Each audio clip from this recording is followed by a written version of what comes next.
बात करने के लिए लॉगिन करें www.astrotak.com। नमस्कार फ्रेंड्स, मैं हूं कमल नंदलाल और मैं आप सभी दर्शकों का हार्दिक अभिनंदन करता हूं एस्ट्रो तक की खास प्रस्तुति कमल नंदलाल के महा उपाय जो आपके जीवन को सरल, सुगम और सफल बनाएं, सिर्फ एस्ट्रो तक पर। इसलिए आपसे कहता ही हूं कि एस्ट्रो तक को लाइक करें, सब्सक्राइब करें, शेयर करें हमारे वीडियोस यूट्यूब और फेसबुक पर। और साथ ही साथ एक बात, शेयर तो बनता है, क्योंकि आपका एक शेयर बहुत बड़ा पुण्य का काम करता है। किसी के जीवन में आशा की किरण जगाता है, निराशा को आशा में बदलता है। इसलिए शेयर ज़रूर कीजिए। और ख़ास बात क्या, अगर आप मुझसे वास्तु कंसल्टेशन लेना चाहते हैं, अपनी पत्रिका का आप विवेचन करवाना चाहते हैं, अगर आप चाहते हैं कि मैं आपके जीवन की समस्याओं का समाधान करूं, तो क्या करें, आप सीधा www.astrotak.com पे आइए और वहाँ मेरा प्रोफाइल सिलेक्ट करके मुझे कॉल कीजिए। मैं आपके कॉल का इंतज़ार कर रहा हूँ। सीधा बात कर सकते हैं आप मुझसे। तो चलिए अब बढ़ते हैं आगे। मित्रों, आज एक ख़ास एपिसोड में हम आपको बताने जा रहे हैं बहुत ही विशेष टॉपिक, धन का एक बहुत ही ख़ास उपाय। विषय क्या है? शंख का ये महा उपाय धन के संकट को दूर भगाए। जी हाँ, धन का संकट आज कहाँ नहीं है, किसके साथ नहीं है, क्योंकि जीवन की हर ज़रूरत के लिए आपको धन चाहिए। ऐसे में बहुत ही विशेष और ज़रूरी हो जाता है कि धन का संकट जीवन में ना रहे, और इसके लिए विशेष शंख जो है वो विशिष्ट माना जाता है। उसका कारण यह है कि शंख जो है वो सहोदर भाई है लक्ष्मी जी का। आइए इस बारे में ज़्यादा जानते हैं। देखिए, ये महीना चल रहा है अगहन का, यानी कि मार्गशीर्ष का। इस महीने में विशेष रूप से शंख का पूजन सर्वश्रेष्ठ माना जाता है। और विष्णु पुराण के अनुसार समुद्र मंथन से प्राप्त 14 रत्नों में शंख एक रत्न है। लक्ष्मी समुद्र की पुत्री हैं और शंख उनका सहोदर भाई। शास्त्र अनुसार शंख विजय, समृद्धि, सुख, यश, कीर्ति और लक्ष्मी का प्रतीक है, और इसका जल सभी को पवित्र करता है। इसी कारण आरती के बाद, मूलतः लक्ष्मी जी की आरती और विष्णु जी की आरती के बाद में शंख से जल छिड़का जाता है। श्री हरि के हाथों में चक्र, गदा, कमल के साथ साथ शंख भी धारण करते हैं। ये एक तरीके का आयुध है। शंख विष्णु का एक प्रमुख आयुध है, यानी कि वेपन है। शंख पूजन से वातावरण शुद्ध होता है, लक्ष्मी नारायण प्रसन्न होते हैं। घर में जल स्तोत्र पर, यानी जहाँ पानी पीने का रखते हैं वहाँ पर अगर आप शंख रखते हैं तो धन में वृद्धि होती है। केसर मिले जल से शंख द्वारा लक्ष्मी नारायण का अभिषेक करने पर बरकत आती है। और मार्गशीर्ष में शंख पूजा से मनोवांछित फल की प्राप्ति भी होती है। कैसे करें पूजन? एक छोटा सा ये उपाय कैसे करें आप देखिए। घर की पूर्व दिशा में शंख रख लें, सफ़ेद कपड़ा बिछाएं और थोड़ा सा चावल ले लीजिए, उस चावल के ऊपर थोड़ा शंख रख लीजिए। और लक्ष्मी नारायण अगर आपके पास चित्र हो तो वो भी रख लीजिए, कोई विशेष नहीं। अगर नहीं भी रख पाएँ तो कोई दिक्कत नहीं है। और शंख का पूजन कीजिए।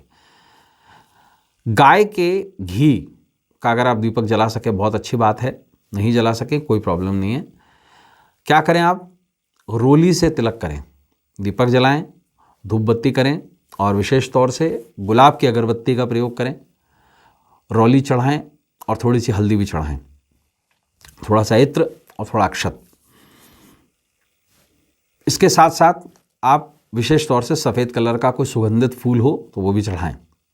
और एक विशेष मंत्र का जाप करें, वो है शंख मंत्र। अब ध्यानपूर्वक सुनिएगा इस मंत्र को, ये मंत्र ही विशेष है। ह्रीम श्रीम क्लीम, ब्लू कलर वाला ब्लू होता है ना, ब्लू, और शंख निधे नमः, बहुत ही विशिष्ट मंत्र है। ह्रीम श्रीम क्लीम ब्लू शंख निधे नमः, इस मंत्र का जाप करें। और इसके बाद विशेष धन के संकट को दूर करने के लिए क्या करें, आप एक विशेष काम करें, पूजा कर लें शंख की, और शंख में थोड़ा जल भर लें। जल भरने के बाद भगवान विष्णु की आरती उतार लें और जल को पूरे घर में छिड़क दें। और इसके बाद धूप दीप दिखाकर शंख को उसको अपनी तिजोरी में स्थापित कर लें। धन का संकट दूर होगा। एपिसोड नंबर 3, श्री हरि पर यत्र चढ़ाएं और जीवन में खुशियों की बहार लाएं। मित्रों, आज के इस विशेष एपिसोड में हम बहुत ही विशेष टॉपिक लेकर आए हैं आपके लिए। श्री हरि पर यत्र चढ़ाएं और जीवन में खुशियों की बहार लाएं। जी हाँ, खुशियां आएंगी, निश्चित आएंगी, अगर आप इस उपाय को ढंग से करते हैं। देखिए, बहुत ही विशिष्ट दिन होते हैं भगवान विष्णु के पूजन के, श्री हरि के पूजन के।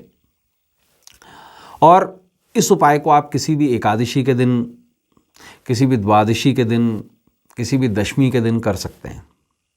और विशेषतर इस उपाय को करने के लिए बृहस्पतिवार का दिन, बुधवार का दिन और शुक्रवार का दिन सर्वश्रेष्ठ माना जाता है। ये उपाय खुशियों के लिए, जीवन में आनंद के लिए। देखिए, मूलतः भगवान विष्णु पालनकर्ता माने जाते हैं। पद्म पुराण एक ऐसा पुराण है जिसमें भगवान विष्णु का विस्तृत वर्णन भी दिया हुआ है। एक मूलतः खुशियों को लाने के लिए, खुशियां उत्पन्न करने के लिए एक विशिष्ट उपाय दिया गया, उत्पन्ना एकादशी का उपाय। ऐसे में पद्म पुराण में एक विशिष्ट उल्लेख आता है, श्री कृष्ण और युधिष्ठिर संवाद। उसमें मुर दैत्य के हाथों हारे देवगण ने भगवान विष्णु की शरण ले ली, उनसे सहायता मांगी, जिस पर भगवान हरि ने मुर दैत्य की सेना पर आक्रमण कर दिया और सैकड़ों दैत्यों को मार दिया, ऐसा वर्णन आता है। और उनका वध करके बद्रिका आश्रम के सिंहवती गुफा में निद्रालीन हो गए। मुर दैत्य ने भगवान हरि के उनको मारने के लिए, उनके वध के लिए जैसे ही सिंहवती गुफा में प्रवेश किया तो भगवान हरि के शरीर से उत्पन्न दिव्य अस्त्र शस्त्रों से लैस रूपवती कन्या ने जन्म लिया, उत्पत्ति हुई उसकी। और वो रूपवती कन्या ने अपनी हुंकार से मुर दैत्य को भस्म कर दिया। जब भगवान विष्णु निद्रा से जागे तो हरि ने एकादशी नामक उस कन्या को मनोवांछित वरदान देकर अपनी प्रिय तिथि बना लिया। इस उत्पत्ति से ही एकादशी को उत्पन्ना कहते हैं। और ये विशेष उपाय किसी भी एकादशी के दिन किया जा सकता है। अगर मूलतः ये उत्पन्ना एकादशी के दिन किया जाए तो विशिष्ट फल की प्राप्ति होती है। अन्यथा आप किसी भी एकादशी के दिन, महीने में 2 बार पड़ने वाली एकादशी के दिन, बृहस्पतिवार के दिन, बुधवार के दिन, शुक्रवार के दिन इस उपाय को कर सकते हैं। इस उपाय से जीवन में वैभव आएगा, अशांति से मुक्ति मिलेगी, पारिवारिक कलह दूर होगी और जीवन में खुशियाँ आएंगी। क्या करना है आपको विशिष्ट रूप से? देखिए, सफ़ेद वस्त्र बहुत प्रिय हैं भगवान विष्णु को, तो एक सफ़ेद कपड़ा बिछाइए और विशेष तौर से उस पर भगवान विष्णु के हरि स्वरूप का, जिसमें वो खड़े हुए हैं, शंख गदा पद्म चक्र उनके हाथ में है, और उनका फोटो रख लीजिए और दूध, सिपारी, तिल, सिक्के ये सब चढ़ाइए।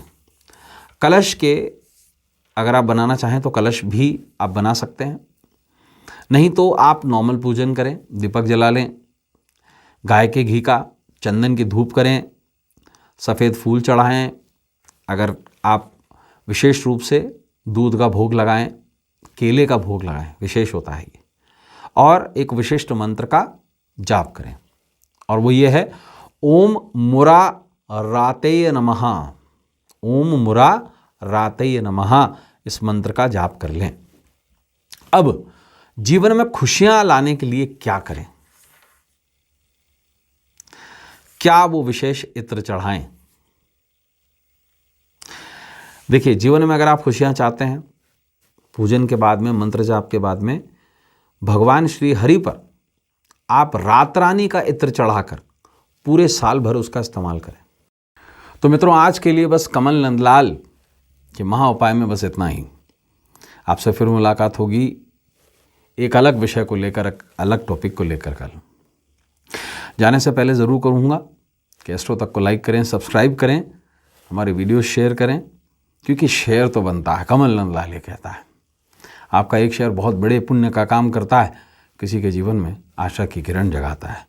और ख़ास बात ये कि अगर आप मुझसे एस्ट्रोलॉजी, वास्तु, न्यूमरोलॉजी के माध्यम से कंसल्टेशन लेना चाहते हैं, अगर आप मुझसे डायरेक्टली फ़ोन पर बात करना चाहते हैं, तो क्या करें, आप www.astrotak.com पर आएँ और मेरे प्रोफाइल पे सिलेक्ट करके डायरेक्टली मुझसे बात करें।